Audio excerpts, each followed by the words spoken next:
Hey there, this is Amanda with Preparing Hearts at Home, and today I thought I would do my video for what we'll be using as our curriculum this coming year for the 2019-2020 school year.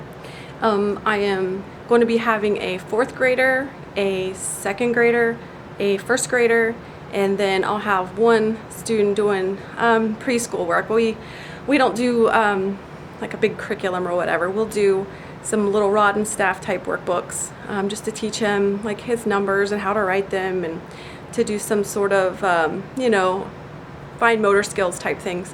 But I'm not going to be doing any kind of actual curriculum, so there's really no preschool type curriculum to be showing today. But for my 1st, 2nd, and 4th grader, this will be what we're going to be using this year, what I'm getting ready to show you. And like I said in my last video, we're going to be using Simply Charlotte Mason this year. So that is the bulk of what you're going to be seeing here in just a second. So here we go. Alright, so for history and geography and Bible, this is what we're going to be using right here. Early Modern and Epistles. So like I said, this covers all 3 of those subjects. And I won't be able to do an actual review today, obviously, since I haven't started it. But I can do a quick flip through for you. But the way it's set up, all right, here we go. This page right here tells you kind of how the whole school year is going to be set up. It is made for like a 5-day school week, but it's not each. I don't know how to word that. Each week is not like, okay, here's week 1 through, here's week 1 and here's days 1 through 5. Basically, it is just set up. Let me see. It's just lessons. It just keeps on going. 19, 20, 21, kind of like that. So I know with other curriculum out there, it'll have, a unit or a week. And then, I don't know, for me, I kind of feel like, oh my goodness, if I don't get my week done in the week, then I'm all messed up and disorganized, and I don't like that. So I kind of like how this is set up, where it just continues on.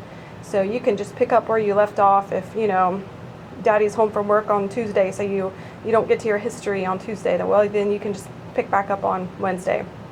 So I kind of like that. But the first 2 days, or basically day 1, 2 is American history, and then on the 3rd day you're going to have your geography and your Bible, and then day 4 and 5 you'll have your world history. And so then on day 6 it'll just be back to American history. 7 will be American history, day 8 will be geography and Bible, and so on. So it's not set up, like I said, in units or weeks. It's just set up a lesson a day, basically. Another thing that's really helpful in this guide, I've noticed, is they give you the complete year's book list, and so it's really handy because it's right in the front of the teacher's guide. Since this is for grades 1 through 12, so that you can do family style learning all together, they have the books that you'll need for the whole family, so that you'll read aloud as the teacher. You'll read it to all of your students. And then each set of grades will have additional books. So for grades 1 through 3, you'll be reading these books during the school year. And then grades 4 through 6, you'll be reading those. And then the 7 through 9. And then there is section for grades 10 through 12. And then she tells you the other materials that you'll need to complete your work. But anyway, also, this is helpful too, actually. It gives you a list of where you can find the books. So, some people might be a little overwhelmed when they see like this whole list of books that they're going to need, especially if they have kids in each of these different grades. But you can purchase them, through thrift books or Abe Books or eBay, or you can borrow them from your library or whatnot. So I went ahead and purchased them all this year. I purchased most of mine through thrift books and abebooks.com, and then some of the other Charlotte Mason curriculum I purchased from the used buy sell page on Facebook. There's a group for Simply Charlotte Mason curriculum. But anyway, so that's basically how that looks. And then it gives you a breakdown of each term. This guide has your year separated into 3 terms. And so at the beginning of the guide here, it shows you what you're going to be covering each term and what books that your students will be reading or you'll be reading to them during those terms. So it's very helpful for planning. Right here it shows you like each week what you'll be doing and what grade level, what books will be read for that grade or whatnot. So the first week for the grades basically 1 through 6, all that you will be reading is Stories of America Volume 1 for the American history portion, and then like grades 7 through 9 will read Poor Richard, and then grades 10 through 12 will be reading America the Last Best Hope. So that's kind of how it's laid out. It just it gives you, term 1 at a glance, basically. And then this is what the first lesson looks like. Tells you your materials that you need, tells you what you need to do for everybody as a family together. It's got some basically talking points, I guess, or narration points, and then tells you what to read. And then if you have the older grades, it tells you the extra stuff that they need to read. And then we're down to lesson 2. So it's short and sweet. And like I said, the first 2 lessons would be American history, and then your lesson 3 will be your geography and your Bible study. And so this year, for the early modern, they will be studying epistles. And I don't remember which epistles. Let's see. Looks like Ephesians, Philippians, Colossians, and Philemon. Those are the books of the Bible that they study during this school year for the early modern epistles. So when they do geography, if you're going to use the Simply Charlotte Mason geography so that it corresponds with the guide here, you will also need to get the Visits to North America book. So each one of these history guides also has a corresponding Visits to book that goes with it. And I know I mentioned in my last video that the guides, they have a lot of curriculum breaks it down into the 4-year history cycle, but Simply Charlotte Mason has it broken down into 6 years. So if you start with a first grader, by the time they graduate 12th grade, they will get to go through each one of these history guides twice. But their guides are ancient Egypt? Oh my, I can't remember, and I'm going to say it wrong. But I don't know. Let me think. I think it's ancient Egypt, and then it's ancient Greece, and then Rome. That's right. And then the medieval time, and then early modern, and then modern. So that's what it is. So there's basically 3 ancients studied. But anyway, for the early modern and epistles, the geography guide that goes to it is Visits to North America. So for this book, you also have several living books that you need to either borrow or purchase to complete the guide. And so for every single one of their Visits to books, there's 6 of them because there's one that goes with each of the history guides, you need the book Material World and Hungry Planet. So you can buy that once and then you'll use them over again for each guide. So that's pretty economical right there. But then these are the recommended reading books for grades 1 through 3, and then for grades 4 through 12. So for grades 4 through 12, basically the only extra books you need are Paddle to the Sea and Men of the Mississippi. And so I will have a 4th grader this year, so I went ahead and purchased those as well. So she will do that along with the rest of those with her little sisters. But anyway, they have maps. Now, I believe you're supposed to purchase one of these geography books, the Visits to books, per student. So I should have 3 if I do it the way they recommend it, but I'm trying to save money, so I only purchased 1. So anything that they have where you're supposed to write on the map or whatnot, we are probably going to, I'll probably just let the girls look at it and then identify, however, basically orally or by pointing it out. But we're not going to be writing in this so that I'll be able to use it again. But anyway, so here's visit 1. That's how it's set up, is by different visits. And like I said, we're studying North America this year. So Mexico, the United States, and Canada. And then these sorts of visits where you have to answer questions, where they're supposed to write in here, I will probably have my 2 younger girls just do it orally, and my 4th grader, I'll probably have her just write it in a composition book. And like I said, when it comes time for them to identify the different provinces or states or whatnot, we will just point them out with our fingers, or maybe cut out the names of the countries. I know in the very back, let me see if I can find that.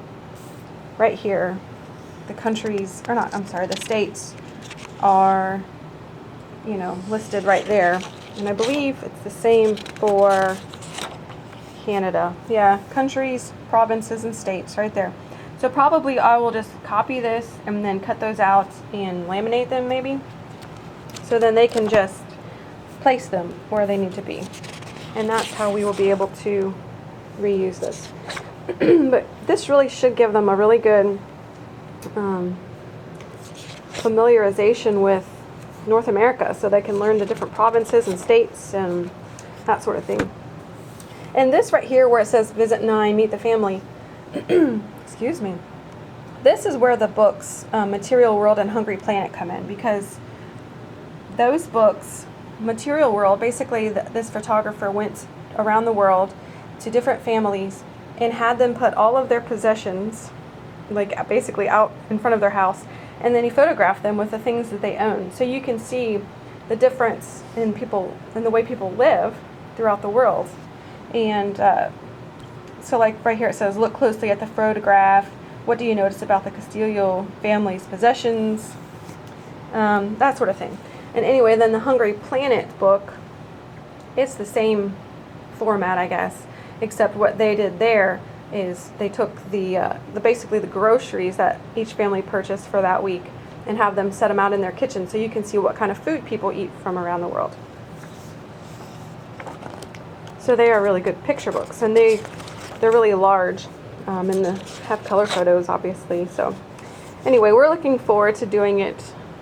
I'm excited. I know we'll learn a lot, and my kids really love to see how people live.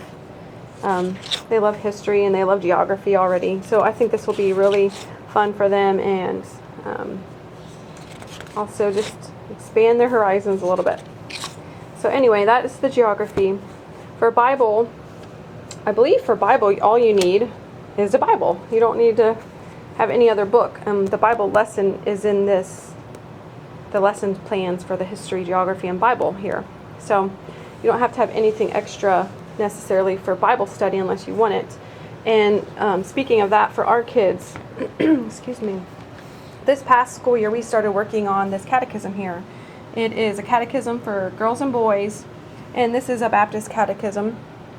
So we started going over these questions this year, and we will continue that this coming school year along with the Simply Charlotte Mason Bible.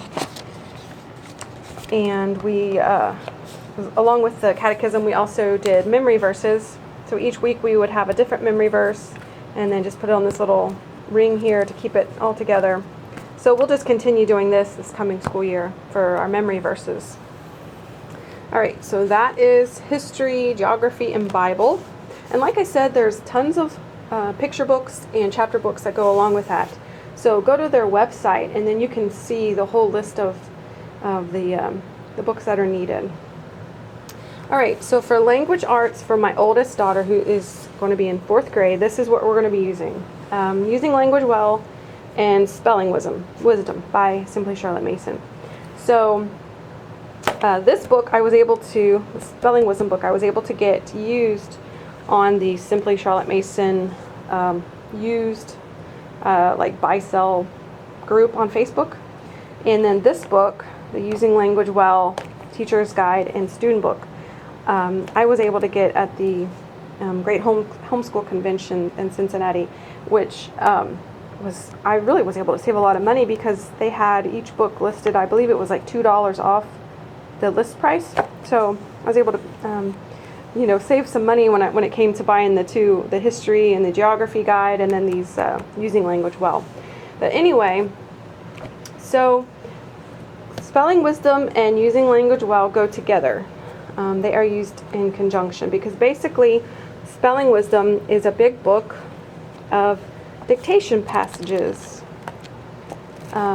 Each exercise, let's see, it says, learn today's 6,000 most frequently used words presented in the writings of great men and women of history. And so each exercise is, a Bible verse or part of a poem or just a famous quote. And so this book is used for dictation practice and copy work. And right now I believe they have 3 books. They may have more than that because I know each book, like this is book 1, and so you don't really start this until 3rd grade. So book 1 will be for 3rd and 4th grade. So each book lasts for 2 years. So that is very economical in itself. But this is dictation, and so that will cover your spelling and learning language by copying. But then also the using language well book will be the formal grammar lessons. And like the first half of the book is for 3rd grade, like I said. So there's 140 lessons total. So 1 through 70 will be 3rd grade, and then the 71 through 140 will be for 4th grade. So we didn't start this school year with my daughter who's in 3rd grade. Like I said before, we were using Heart of Dakota, so we were using Rod and Staff Book 2, which is what they use in the Bigger Hearts guide, which is kind of like the 3rd grade guide for them. So she has a good beginning understanding of grammar and anything, anyway. So I was not concerned to just kind of pick this up. I may start the school year just going through the first 70 lessons a little bit just to make sure she's on par with how they do things with Simply Charlotte Mason. But we may pick up on lesson 71 pretty quick, since that's where you start for 4th grade. And like I said, if you are going to use using language well, then you have to have spelling wisdom to go with it, because they use the dictation passages from spelling wisdom to do the exercises over here in the using language well. So like lesson 1 here says, turn to exercise 1 in spelling wisdom and read the motto. Now look carefully at the first 2 word phrase. Try to write it from memory on the lines below, then check to make sure you spelled it correctly. So you basically use the exercises over here in spelling wisdom. And this book here, the using language well, you are supposed to have 1 per student, just like with the geography book. But once again, I am going to be just using a composition book so that we can reuse this with my kids, because we have a lot of kids to get through this, and we'd like to be able to save some money anyway. So this is just kind of how it is set up. Each page is a different lesson that corresponds to the exercises over in the spelling wisdom book. And on the Facebook group for the Simply Charlotte Mason homeschooling, people have asked, is this using language well enough? Is this going to be comprehensive enough or whatever for my kids when they get older? And so I've heard a lot of good stuff about it, and people are saying that it starts out very gently, but by the time you get to book 3, it's very, very in-depth. So I'm looking forward to doing this, and I'm looking forward to it being a bit more of a gentler approach to, and just being able to kind of streamline the homeschooling with using the Simply Charlotte Mason for most of our stuff. Okay, so that is going to be language arts for my oldest daughter in 4th grade. And then for the 2nd grader and the 1st grader, they will be continuing on with our phonics, which we use the Ordinary Parent's Guide to Teaching Reading. I know I've showed that in some previous school year's videos, so I didn't bring that with me tonight to show you. but we usually do that for kindergarten and first grade. And my first grader this year, she's not going to be quite finished with the book before she starts second grade in the fall. So we're continuing on to use that throughout the summer, and then she'll finish it up during her second grade year. And then for my daughter who's in kindergarten this year, no, she started it this year, and so hopefully we'll finish it up for her next year in first grade. But anyway, this right here, this I Can Write manuscript book, this is going to be for my daughter who will be in first grade. And in my 5 years of homeschooling, I believe I have used 4 different handwriting curricula. So it's taken me a while to find what I like. But I'm to the point where I know what I don't like, and I know what I do like.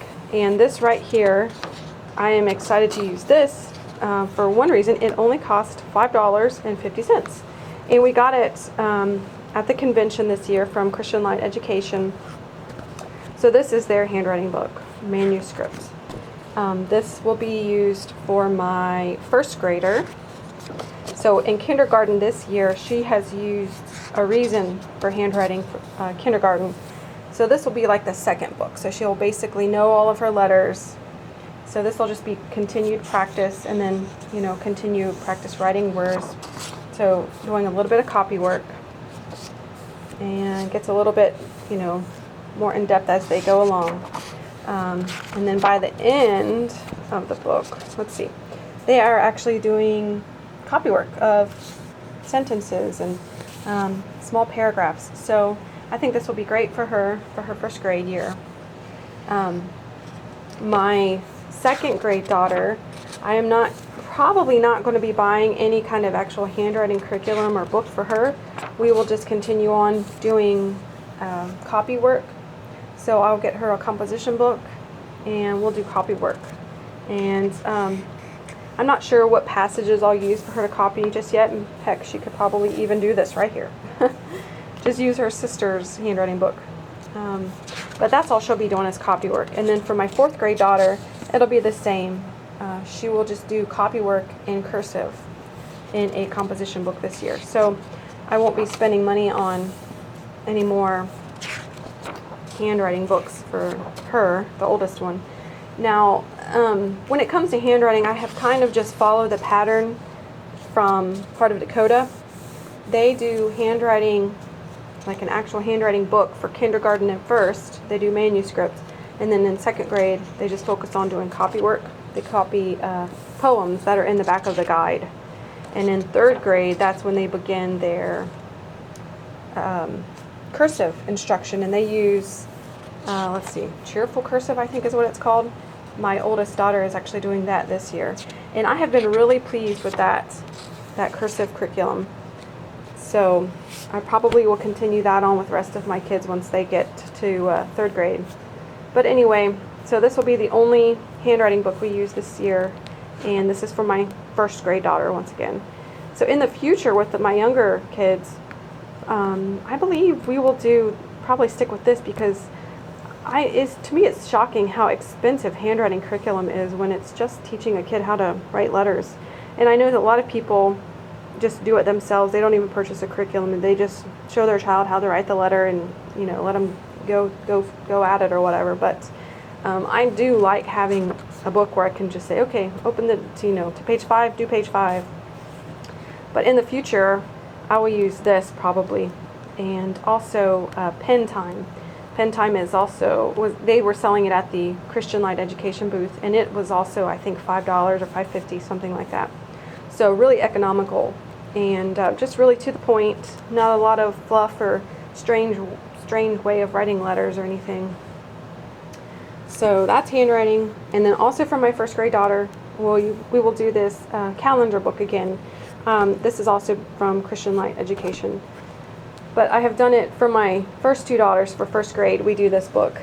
And so for my third daughter, we'll be doing that this year as well. But I really love these books. They're so cute. They teach them,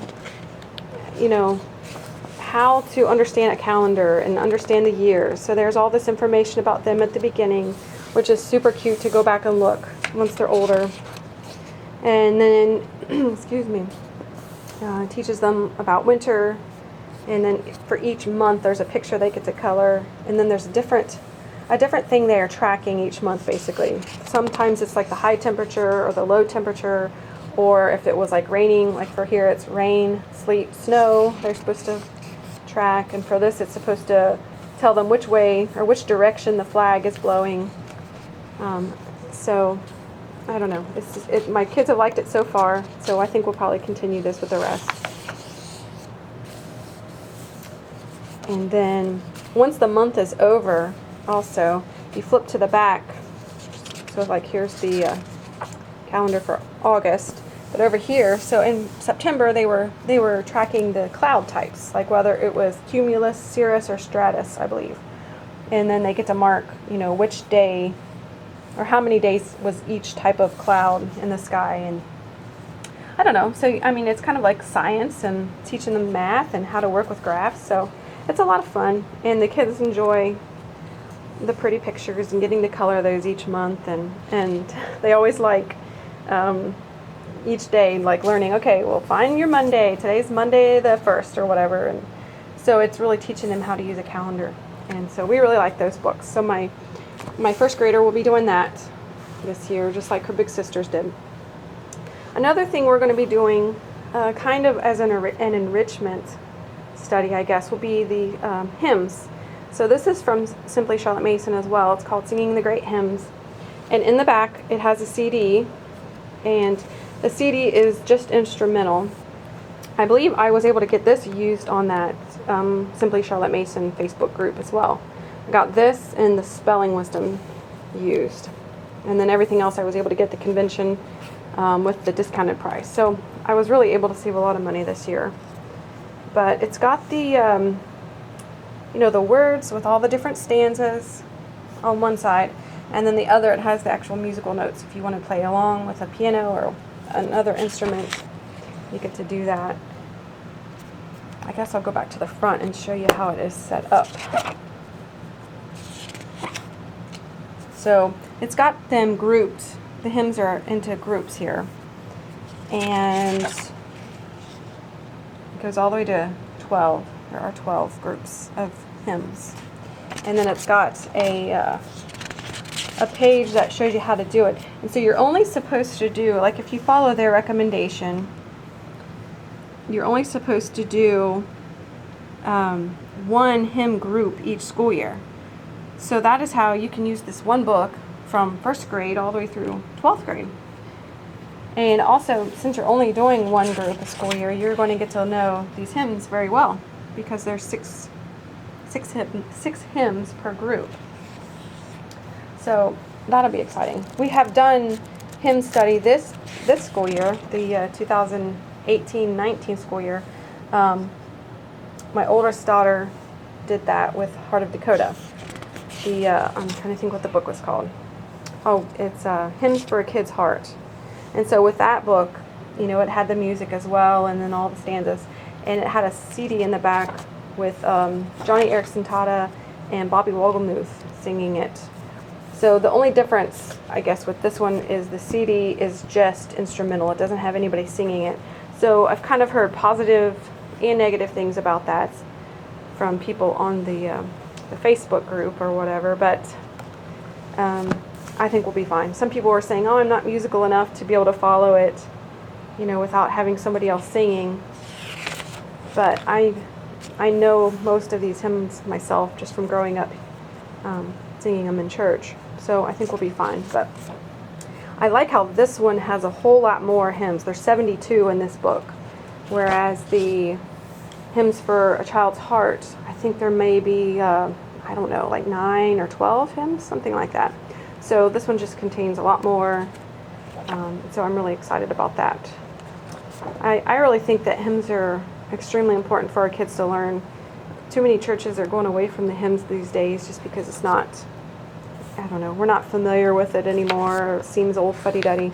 But when you look at the theology that is written in these hymns from the past, it is so rich. It's not, so many songs that we sing in church these days are very shallow or very people-centered instead of focusing on God and His holiness.